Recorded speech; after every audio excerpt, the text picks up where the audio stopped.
राजधानी भोपाल के कोहे फिजा इलाके में प्रॉपर्टी और गोल्ड कारोबारी कमालुद्दीन के घर हुई हाई प्रोफाइल नकबजनी का पुलिस ने खुलासा किया। मामला 29 अक्टूबर रात जब कारोबारी अपने बेटे की बारात लेकर गए थे, सोने घर में चोरी हुई। कोहे फिजा पुलिस ने 500 से ज्यादा सीसीटीवी कैमरे की मदद से 21 वर्षीय आरोपी फरहान को गिरफ्तार किया। मामले में डीसीपी अभिनव चौकसी ने कहा कि गिरफ्तार आरोपी की पहचान फरहान खान के रूप में हुई है। पुलिस जांच में सामने आया कि आरोपी फरहान पर काफी ज्यादा कर्ज था और उसने इस कर्ज से मुक्ति पाने के लिए बड़ी वारदात को अंजाम दिया। फरहान लंबे समय से बिल्डिंग में मेंटेनेंस का काम करता था। अक्सर घटनास्थल फिजा पैलेस रिगालिया हाइट्स आया जाया करता था। उसे कॉलोनी और कारोबारी कमालुद्दीन के घर की जानकारी थी।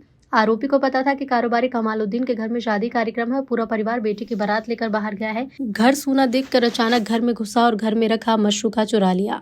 देर रात जब फरियादी कमालुद्दीन घर लौटे तो तिजोरी का ताला टूटा देखा। तुरंत कोहे फिजा पुलिस को सूचना दी। पुलिस ने घटनास्थल और उसके आसपास लगे लगभग 400 से 500 प्राइवेट और सरकारी सीसीटीवी कैमरे की फुटेज खंगालकर आरोपी के जाने और आने की रूट की मार्किंग की। साइबर सेल की मदद से पीएसटीएन डेटा का अवलोकन किया गया। फुटेज और तकनीकी साक्ष्य के आधार पर संदेही फरहान को हिरासत में लेकर पूछताछ की गई, जिसके बाद उसने अपना जुर्म कबूला। ये जो चोरी पूरी हुई ये 28 तारीख को इनके यहाँ बारात थी। इनके माइक नहीं चल रहा है। मैं आई डोंट हैव माइक। जो यहाँ हमारे साथ फरियादी बैठे हैं, इनके बेटे की शादी थी। 10 बजे करीब बारात रवाना हो गई, शादी के लिए रवाना हो गई और करीब 2 या 3 बजे वो बारात लौट के कार्यक्रम करके पूरा आई। जब ये लोग घर पहुंचे तो इन्होंने देखा कि वहाँ पर कि घर में कोई घुसा है, क्योंकि इनके जिस रूम में तिजोरी थी उस रूम में एक बिल्ला भी बंधा हुआ था जो कि ड्राइंग रूम में आ गया था। तो इन्हें सरप्राइज हुआ कि ये कैसे आ गया है, तो ज़रूर इसका मतलब किसी ने कमरे का दरवाज़ा खोला है। इसके बाद इन्होंने कोहे फिजा थाने में फ़ोन किया और सुबह से ही जो अर्ली मॉर्निंग्स होते हैं 8 बजे के बाद के टाइम से ही पुलिस की एक टीम, जैसे dog squad, cyber team, fingerprint की, मतलब आप विश्वास नहीं करेंगे इतने सारे फिंगरप्रिंट्स हमने वहाँ पे कलेक्ट किए, क्योंकि उस दिन तो हमें नहीं पता था कि कौन है। हमने हर तरीके से we try to dig deep into the case. उसके बाद हमारी जो टीआई हैं, इन्होंने आसपास के जितने भी हिस्ट्री शीटर्स हैं उनको बुला के पूछताछ करना, और उनके हमारे पीछे जो टीम खड़ी है, जो जिन लोगों को आप देख रहे हैं, इन लोगों ने वाकई में मैं कहूँगा कि एज एन कमेंडेबल जॉब, इतना अच्छा काम किया। लड़कों ने इतने कैमरे देखे कि तीसरे चौथे दिन तक जब हम थोड़ा सा हताश होने लगे, लेकिन हमारी टीम मेरे से भी ज़्यादा मोटिवेटेड थी।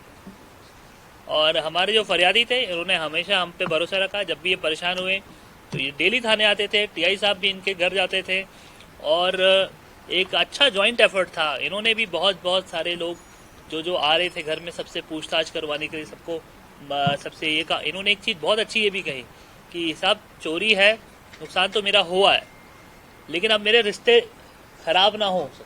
तो पुलिस ने इस चीज़ का भी ध्यान रखा कि किसी रिश्तेदार से इनसे यदि हम पूछताछ कर रहे हैं तो वो बड़ी प्रेम पूर्वक सभी से बातचीत करें, क्योंकि हम डायरेक्ट अग्रेसिव मूड पे पुलिसिंग ना कर दे किसी ऐसे व्यक्ति के साथ जो कि उसका कोई ऐसा दोष नहीं है। तो बहुत अच्छे से मेरे ख्याल से इसमें सभी इमोशंस को ध्यान में रखते हुए कि शादी वाला मकान है, बड़े खुशियाँ रहती घर में, वो बड़ा माहौल थोड़ा सा इनके घर का उदास हो गया था, लेकिन मुझे लगता है अब आपके घर में वापस से वो खुशियाँ आएंगी और बड़ी अच्छी हमारी टीम को सफलता मिली। बात प्रोफेशनलिज्म की इसलिए है कि कोई किसी के घर में चोरी कर देता है और वो ये सोचता है कि वो पकड़ा नहीं जाएगा। ये इस चीज़ का मिथ टूटना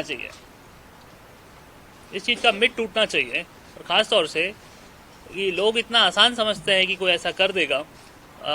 हमारी टीम ने, एक तो ज्योग्राफी आप देखेंगे, इसको मैं थोड़ा सा 2 मिनट और बोलूँगा। यदि आप रिगालिया हाइट्स जाते हैं तो रिगालिया हाइट्स में एक बिल्डिंग है, वो उसके बाजू में 6 बंगले बने हुए हैं।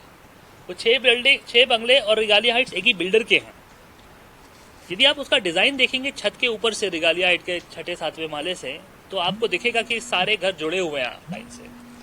तो चोर है वो उस बिल्डिंग में कहीं ना कहीं किसी रूप में कर्मचारी रहा है पूर्व में। मेरा अभी तक का जो असेसमेंट है वो ये है कि वो उस बिल्डिंग में जब वो काम करता था, कोई सर्विस देता था, तो उसने ये चीज़ का अनुभव कर लिया होगा कि इन घरों में चोरी करना आसान है, क्योंकि एक घर में छोड़ो दूसरे घर में उसको तीसरे, चौथे, 5वें, और इनका था 4था मकान।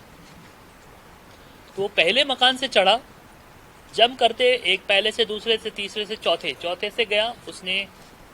उसने सामने से एंट्री नहीं की जहाँ सारे कैमरे डिप्लॉयड है। उसने एंट्री किया कहाँ से की?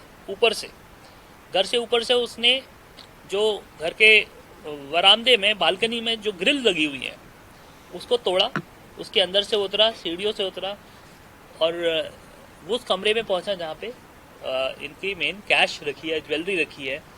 और वो कमरा बाहर से एक छोटे से ताले से लगा था, उसको तोड़ा, अंदर गया, हाथ साफ किया, वापस उसी रास्ते से पहले नंबर के बंगले तक गया, वीआईपी से छत से कूदता हुआ। और वहां से दूर कहीं 500 मीटर दूर एक जगह मोटरसाइकिल उसने पार्क करी थी, हमारे पास उसकी भी फुटेज है। वहां से वो करते हुए वीआईपी रोड से होते होते अपने घर तरफ, जहाँ वो हनुमानगंज क्षेत्र में रहता है, वहां गया। हमने उसका आने का रूट और जाने का रूट पूरा वेरीफाई किया, उसको हमने अपने सिस्टम्स में चेक किया। उसके बाद हमने उसको उठाया, पूछताछ की और तुरंत उसको हमने दिखाया कि हमारे पास पूरा एविडेंस है, ये घटना आपने की है। तो उसने घटना कबूल की और उसने पास जितना माल उसके पास बचा हुआ था उसने पूरा रिकवर कराया।